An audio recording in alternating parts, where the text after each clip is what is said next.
Comment vous foutre la paix pendant ces vacances et faire de belles rencontres? Salut les filles! Aujourd'hui, c'est ambiance cocotier. On mettra, je dirais à Romain de mettre un petit bruitage cocotier, mouette, plage, n'est-ce pas? Pour vous emmener avec nous en vacances, même si actuellement je suis dans Paris 17e finalement et qu'il est 10h21 et qu'on est le 23 mai. Mais on est en ambiance vacances parce que vous allez recevoir cet épisode en août.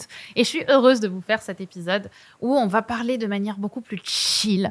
On va pas faire les sujets autour des grandes blessures de la vie.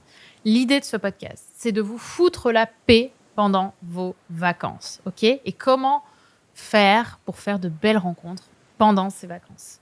Donc, j'espère que vous profitez bien de votre côté et que votre quotidien est plutôt plus doux, on va dire, que d'habitude. Et je voulais vous faire cet épisode parce que les vacances, pour moi, c'est un petit peu le mélange des deux mondes. C'est-à-dire que c'est le bilan de la première moitié de l'année et en même temps, c'est l'excitation des projets de la rentrée. Vous voyez, on est un peu dans la terre du milieu, un peu comme je vous le dis dans certains épisodes pour le corps. Il y a beaucoup de terre du milieu en ce moment. Et pour moi, c'est souvent le moment des préparatifs, en fait, la rentrée.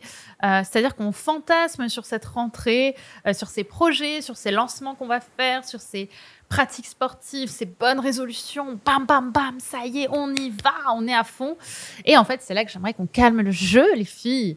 J'aimerais qu'on calme le jeu tout de suite, en fait, sur les vacances et sur, justement, ce fantasme des projets de la rentrée. Parce que, justement, on est dans ces vacances, dans le fantasme de la suite. Et le problème, quand on est dans le fantasme, c'est qu'on est dans l'imaginaire. C'est qu'on imagine quelque chose pour justement ne pas être dans le réel. Et le problème de l'imaginaire, justement, c'est que dans cet imaginaire des projets de vacances, eh bien, on est dans une forme de performance. On veut performer, en fait, en imaginant la suite. On s'imagine faire notre sport tous les jours à telle heure. On s'imagine aller réviser nos partiels de telle heure à telle heure. On imagine faire nos projets professionnels ou lancer notre projet comme ça en ayant tel type de boulot. Et en fait, on est dans cette performance, on est dans justement cette discipline. Et en fait, le problème de ça, c'est qu'on n'est plus soi quand on fait ça parce que justement, on est dans l'imaginaire, on est à l'intérieur de soi et du coup, on fantasme en sortant de notre corps. On ne veut surtout pas être à l'intérieur de soi. Donc, on s'imagine être cette fameuse meilleure version de soi-même, même vous savez que j'aime pas trop ce terme, et on se dit que plus tard, donc ici septembre-octobre, quoi, à la rentrée, ce sera incroyable parce que dans ces moments-là, ça y est, je pourrais enfin m'éclater dans ma vie et lancer mes projets. Et donc, on est dans une forme d'attente de ces moments-là. Mais en fait, il y a un problème déjà quand on fait ça. Il y en a même plusieurs, j'en suis sûre. C'est que d'une certaine manière, on désensibilise le présent quand on fait ça. C'est-à-dire qu'on est tellement dans le futur, on est tellement dans nos projets, on est tellement dans la rentrée, qu'en fait, on se protège du présent et du lâcher-prise. On oublie ce que c'est que de vivre le moment. On oublie ce que c'est que de vivre une période où justement, il n'y a pas de projet. En fait, à partir de septembre, tu seras dans le projet, donc tu seras dans le focus et tu commenceras à avancer jusqu'en décembre. Et le principe de juillet et d'août, c'est que ça nous permet de calmer le jeu. Ça nous permet de ne plus avoir de projet, ça nous permet en fait d'être plus calme et surtout de lâcher prise. Et cette projection qu'on fait dans les projets, elle nous empêche justement ce lâcher prise parce qu'au fond, nous, on ne veut pas lâcher prise. Ok ? On oublie ce que c'est qu'avoir justement cette vie imparfaite qu'on a, d'avoir ces doutes, cette sensibilité, c'est quelque chose qui nous fait peur. Et donc, en faisant ça, en se cachant de la vie imparfaite qu'on a et qu'on ne veut pas voir, eh bien, on se protège quelque part des autres. On s'enferme, on veut rester à l'intérieur de nous, dans notre salle de cinéma intérieure et kiffer notre projet. Et donc, c'est fou de voir, d'une certaine manière, combien l'ego peut se cacher un petit peu partout dans ces histoires. Mais je suis persuadée que plus on cherche à se discipliner justement dans des problématiques personnelles de frustration, et encore une fois, je ne parle pas forcément de boulot, où la discipline est plutôt un atout. Je parle dans tous ces projets ou dans la construction de projets. Et en fait, plus on fait ça, plus on rentre en fait en résistance avec qui on est, et donc plus on s'éloigne de ce dont on rêve vraiment. Je vous invite à réécouter cette phrase. Mais dans l'idée, plus tu vas vouloir discipliner tes rêves, et j'entends là pas des rêves professionnels que tu peux discipliner, j'entends plus tu veux discipliner ton envie d'être en couple, par exemple, plus en fait tu te détaches des autres et tu t'éloignes de ton rêve. Parce que ce qui va faire que tu vas créer du lien avec l'autre, c'est le présent et c'est la manière de t'incarner dans le présent. Et donc pendant les vacances, quelque part, mon projet, l'idée que j'ai envie de vous donner pour vous foutre la paix, c'est putain, sortez de la performance quoi. Sortez du besoin de toujours faire plus pour être justement devant vous et pas en vous. C'est une belle image ça, je vais la recommencer. N'oubliez pas En fait, quand on est dans la performance, on est devant nous. On essaie d'être plus que ce que l'on est.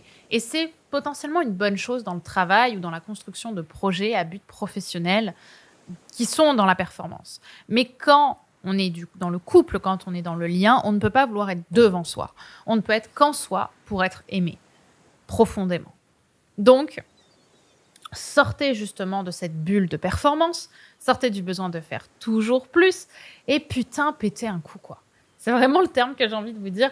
Toute l'année, on se force à être dans la performance et pendant les vacances, qu'est-ce qu'on fait ? Eh ben, on prépare la performance de septembre, bien sûr.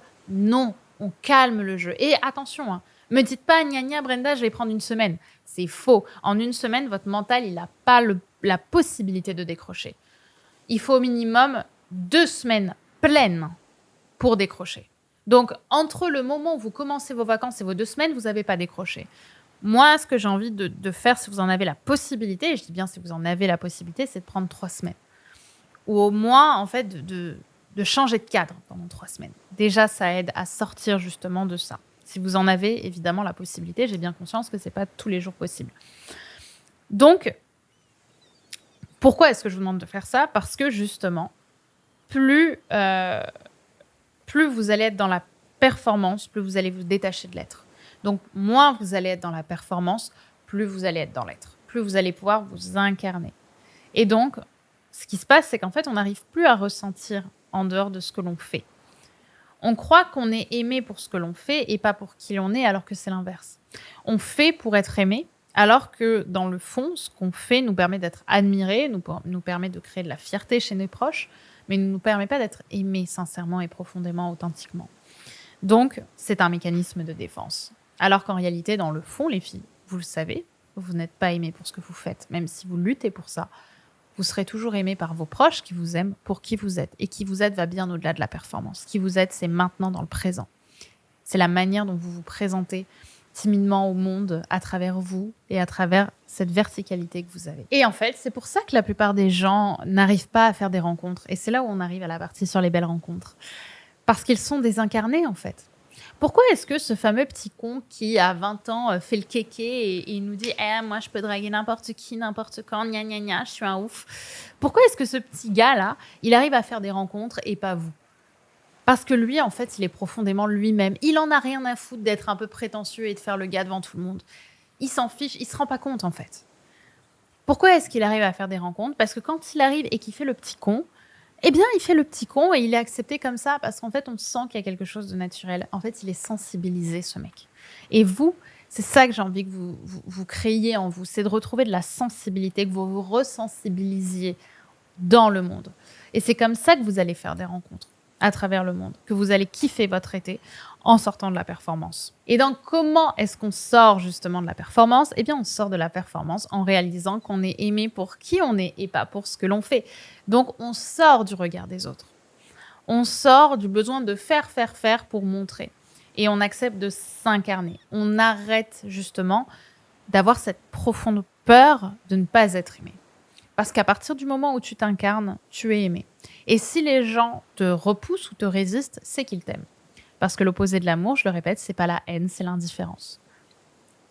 Et l'indifférence, au final, on ne se rend pas compte que c'est du désamour.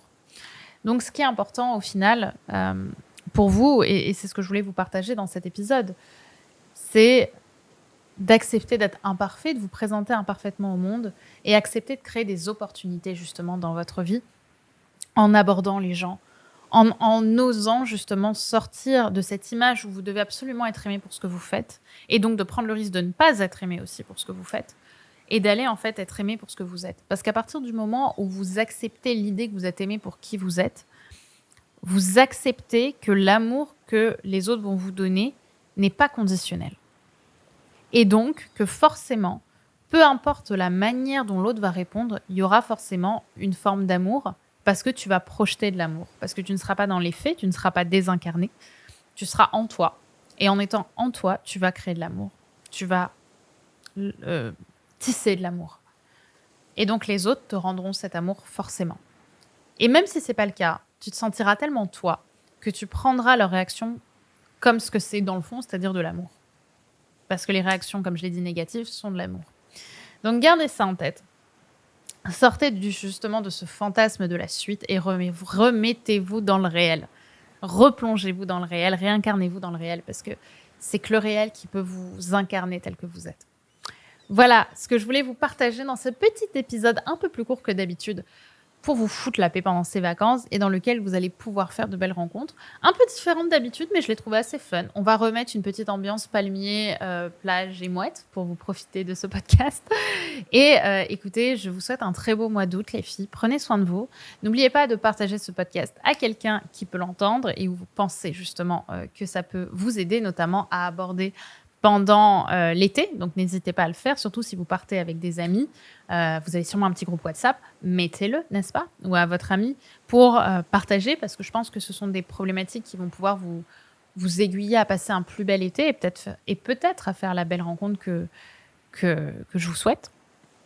Donc, n'oubliez pas, tout ça demande à travailler sur soi. Et c'est ce que j'essaie de faire avec ces podcasts. Donc, donnez-vous cette chance-là. Je vous fais des gros bisous. On se retrouve sur Insta. Et à très vite. Bye bye.